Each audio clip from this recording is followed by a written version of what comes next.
আমাদের আশার আসলে শেষ নেই। যতক্ষণ শ্বাস ততক্ষণ আশ। আমরা পারি না বেশিরভাগ সময়, কিন্তু সব সময় আমরা এটা বিশ্বাস করি আমরা পারবো। কেন পারবো না? এই যে ওয়েস্ট ইন্ডিজের বিপক্ষে টি-20 সিরিজের প্রথম ম্যাচটা শেষ 3টা বলে যখন বাংলাদেশের সামনের সমীকরণ 17 রান নিতে হবে, হাতে শেষ উইকেট রয়েছে, তখনও আমাদের মনে হয়েছে যে হতে পারে 3 বলে 3টা ছক্কা হলেই তো হয়ে যায়। হতে পারে না? ভাবেননি আপনি? সত্যি করে বলেন তো যে এরকম হলেও হতে পারে। আমি ভেবেছিলাম। এখন এটা তো কি করব বলেন? আমাদের দল, আমাদের দেশ ভেবেছিল, এবং সত্যি যখন তাসকিন আহমেদের ব্যাট থেকে বলটা উড়ে মাঠের বাইরে চলে গেল, সঙ্গেই কিন্তু আমাদের সবার ভিতরে একটা রোমাঞ্চের ঢেউ খেলে যাওয়ার কথা। চট্টগ্রাম স্টেডিয়ামের ওই গ্যালারিতে একটা গর্জন ওঠার কথা। 3 বলে 17 ইকুয়েশনটা 2 বলে 11তে যদি নেমে আসে, তাহলে শেষ 2 বলেও তো 2টা ছক্কা হতে পারে। একটা 6 একটা 4 হলেও তো ম্যাচটা টাই হয়ে সুপার ওভারে যেতে পারে, কিংবা ধরেন হচ্ছে গিয়ে ওয়াইড নোর বিষয়গুলো তো রয়েছে। কিন্তু দেখলাম যে কোনো গ্যালারিতে গর্জন টর্জন উঠলো না। আর তাসকিন আহমেদ ও মুস্তাফিজুর রহমান, আমাদের 2 শেষ ব্যাটসম্যান, তারা ওয়েস্ট ইন্ডিয়ানদের সঙ্গে হ্যান্ডশেক করছেন। ম্যাচ শেষ। কেননা তাসকিন ওই বলটাতে পেছাতে এত পিছিয়ে গিয়েছিলেন যে তার পায়ে স্ট্যাম্প লেগে বেলস পড়ে গিয়েছে, ফলে বলটা ছক্কা হলেও হিট উইকেট হয়ে গিয়েছেন তিনি। বাংলাদেশ আর এই ম্যাচটা জিততে পারেনি। 16 রানে হেরে গিয়েছে ওয়েস্ট ইন্ডিজের কাছে।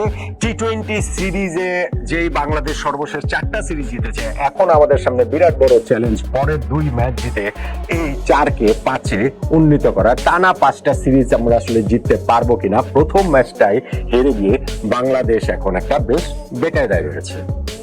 এখন এটা হলো কেন? হলো কিভাবে? কোন টার্নিং পয়েন্টে? নিশ্চয়ই তাসকিন আহমেদ হিট উইকেট হয়ে গিয়েছেন, ওইখানে আমরা ম্যাচটা হারিনি। নিশ্চয়ই যখন আপনি জানবেন যে জয় পরাজয়ের ব্যবধানটা 16 রান, তখন কিছু জিনিস এদিক ওদিক হলে যে ম্যাচের রেজাল্টটা পাল্টে যেতে পারতো, এটা বোঝাটা খুবই স্বাভাবিক। বাংলাদেশ ম্যাচটা আসলে কোন জায়গাটাতে হেরে গেল, কোন টার্নিং পয়েন্টে, সেটাই আমার সঙ্গে আপনি একটু মিলিয়ে দেখতে পারেন। আমি বলছিলাম যে আমরা হাল ছাড়ি না, আশা ছাড়ি না, যতক্ষণ শ্বাস ততক্ষণ আশ। এটা শুধুমাত্র লাস্ট ওভারে লাস্ট 3 বলের কথা বলবো কিসের জন্য? যখন আমাদের এই 166 রানের টার্গেটে ব্যাটিং এ নেমেছি, পাওয়ার প্লের মধ্যে আমরা 42 রানে 4 উইকেট হারিয়ে ফেলেছি।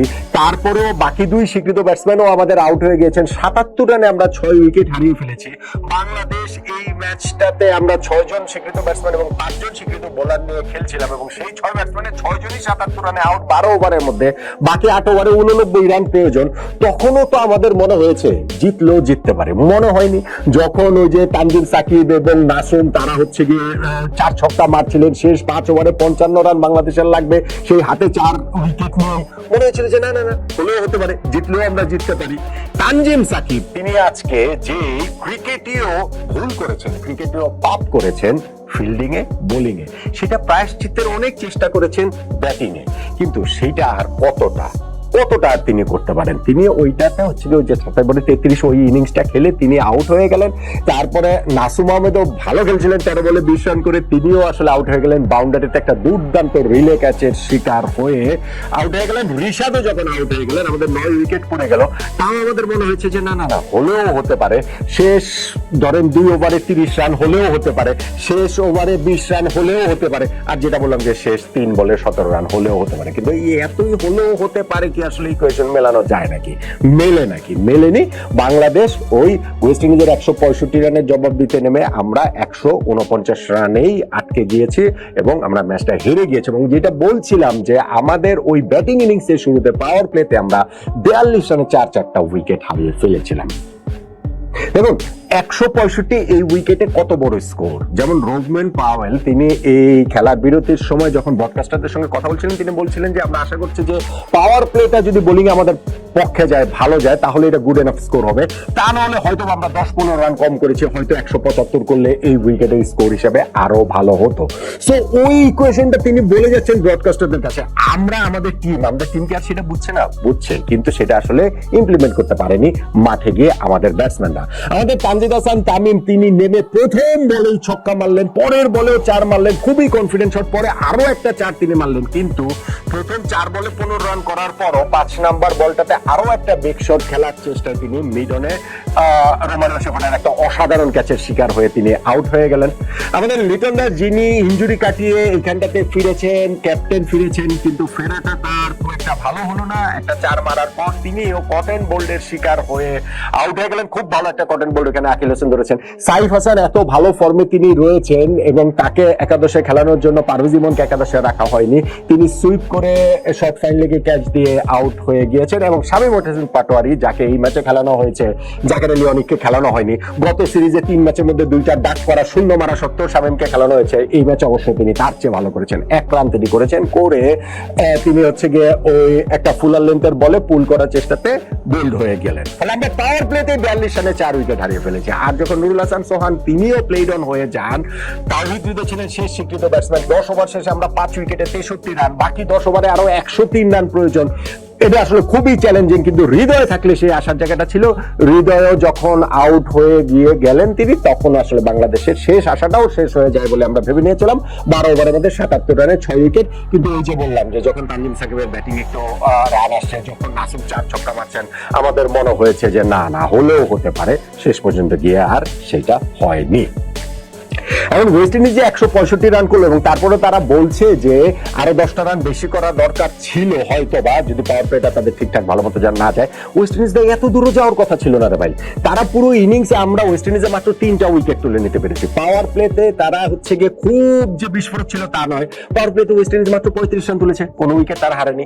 ওপেনিং পার্টনারশিপে 59 রান তুলেছে। এরপরে গিয়ে ঋষাদ এখানটাতে আথানাসিসকে তিনি বোল্ড করে রিভার্সিভ করার চেষ্টাতে তিনি হচ্ছে গিয়ে বোল্ড করে দিলেন এবং ওই জায়গাটাতে হচ্ছে আমরা ফার্স্ট ব্রেক তুলতে পেলাম। তাসকিন তিনি হচ্ছে পরপর 2 বলে 2টা উইকেট ওই জায়গাটাতে নিলেন। কিন্তু ওয়েস্ট ইন্ডিজ তাদের রানটাও আমাদের খুবই কন্ট্রোলের মধ্যে ছিল, খুবই চেকের মধ্যে তাদের ছিল। যেটা আমি বললাম যে প্রথমে তাদের ওই পাওয়ার প্লেতে বিনা উইকেটে 35 কিংবা 10 ওভার শেষে 1 উইকেটে 70, ইনফ্যাক্ট 15 ওভার শেষেও যদি আপনি দেখেন 3 উইকেটে 101 রান, সেটা বাংলাদেশের খুবই নিয়ন্ত্রণের মধ্যে ছিল। কিন্তু এরপরে গিয়ে যেটা হয়েছে, শেষ 5 ওভারে ওয়েস্ট ইন্ডিজ 64 রান তুলে নিয়েছে, শেষ 3 ওভারে ওয়েস্ট ইন্ডিজ 51 রান তুলে নিয়েছে।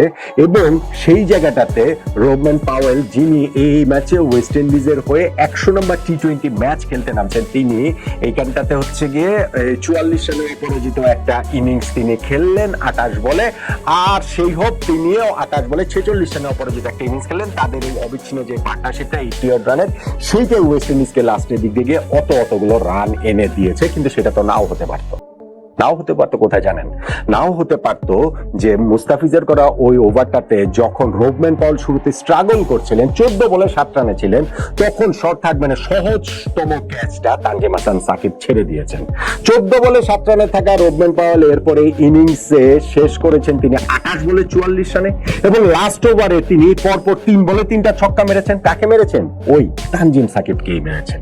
লাস্ট ওভারটাতে 20 রান নিয়েছেন।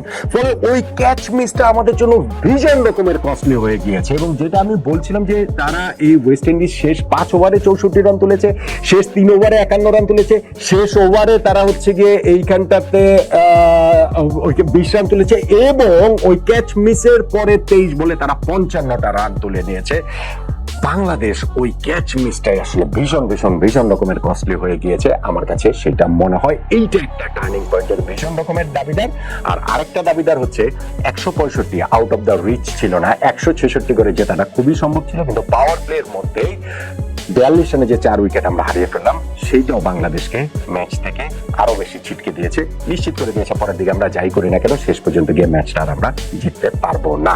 এই দুইটা বিষয়, আমাদের এই যে ব্যাটিং কলাপসটা পাওয়ার প্লেতে এবং আমাদের ওই ক্যাচ মিসটা, এবং তারপরে যে ওয়েস্ট ইন্ডিয়ানরা আমাদের উপরে চড়াও হয়েছে, অর্থাৎ আমাদের ওই শেষ 4 মানে আমাদের বোলিং ইনিংসের শেষ 3-4 ওভার আর আমাদের ব্যাটিং ইনিংসের শুরুর যে 6 ওভার, এই সময়টায় পুরো ম্যাচের রংটাই পাল্টে দিয়েছে। বাংলাদেশের কাছ থেকে মোমেন্টামটা পুরোপুরি ওয়েস্ট ইন্ডিয়ানদের কাছে নিয়ে গেছে। এবং এই দুইটার মধ্যেও যদি আমাকে একটা পিক করতে বলেন ভাই, লাস্টে গিয়ে এটা এত কস্টলি হয়ে গিয়েছে যে তানজিম হাসান সাকিবের ওই ক্যাচ মিসটাই তাই বাংলাদেশের এই পর্যায়ে টার্নিং পয়েন্ট বলে আমার কাছে মনে হচ্ছে।